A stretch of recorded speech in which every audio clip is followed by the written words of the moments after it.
Chowmein তৈরি করা আমার খুবই পছন্দের একটি কাজ। চাউমিন তৈরি করা যেরকম সহজ, এটা কিন্তু দেখতেও খুবই আকর্ষণীয় লাগে। নানা রকম রং বেরঙের সবজির মিশ্রণে চাউমিন তৈরি করা হয়, সাথে থাকে চিকেন। এছাড়াও বিভিন্ন সসের সংমিশ্রণে তৈরি করা হয় চাউমিন। আজকে চাউমিন নিয়ে আপনাদের সাথে একটি ছোট গল্প শেয়ার করব। একবার শহরের এক ছোট্ট রেস্তোরাঁয় একটি বিশেষ চাউমিন তৈরি হতো। তার নাম ছিল ভিন্ন ভিন্ন স্বাদের চাউমিন। এই চাউমিনের বিশেষত্ব ছিল এখানে প্রতিটি প্লেট ছিল আলাদা সবজি এবং সল্টের মিশ্রণ, যা চাউমিনের স্বাদকে একেবারে ভিন্ন করে তোলে। একদিন রেহান নামের এক তরুণ চাউমিনের খোঁজে রেস্তোরাঁটিতে আসেন। তিনি প্রতিদিনই একই রকমের চাউমিন খেতেন, কিন্তু আজ কিছু আলাদা চাউমিন খেতে চাইলেন।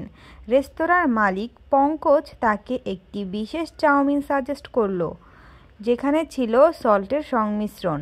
প্রথম প্লেট আসলো, তার মধ্যে ছিল বিভিন্ন ধরনের সবজি, যেমন গাজর, বাঁধাকপি, পেঁপে, সিমলা মরিচ। পঙ্কজ তাকে বলল এই চাউমিনের মধ্যে রয়েছে সল্ট, সয়া সস এবং একটুখানি সিজলিং সস। এই সবজিগুলোর সঙ্গে একটু তিক্ত ও মিষ্টর সংমিশ্রণ। প্রথম চাউমিন খেয়ে রেহান অবাক হয়ে বলল, এটা তো নতুন স্বাদ।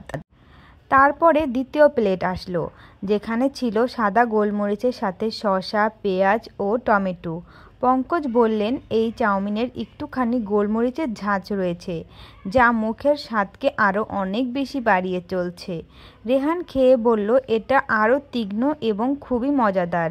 শেষে পঙ্কজ রেহানকে একটি সিগনেচার চাউমিন দিলেন, যেখানে ছিল সবজি, অল্প মিষ্টি সস এবং ছিল চিকেন সবজির মিশ্রণে একটি অন্যরকম চাউমিন তৈরি করেছিল পঙ্কজ, যেটা রেহান খেয়ে একদম অন্যরকমভাবে অবাক হয়ে গেল।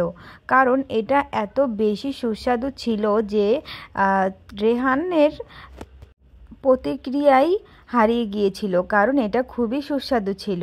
এভাবে চাউমিনের বিভিন্ন সল্ট এবং সবজি এবং বিভিন্ন রকম চিকেন, ডিম দিয়ে নানা রকমভাবে চাউমিন তৈরি করা যায়, যার স্বাদ কিন্তু অনেক বেশি আলাদা আলাদা রকমের হয়ে থাকে।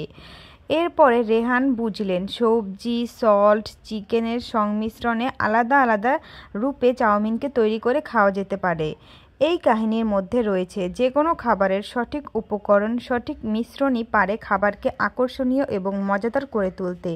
তাই প্রত্যেকটি খাবার তৈরির আগেই সেই খাবারের কী পরিমাণ উপকরণ, খাবারের উপকরণ, সস এবং অন্যান্য উপকরণ দিলে খাবারটি বেশি সুস্বাদু হবে সেদিকে নজর রাখা উচিত। এভাবেই খাবার অতুলনীয় হয়ে ওঠে।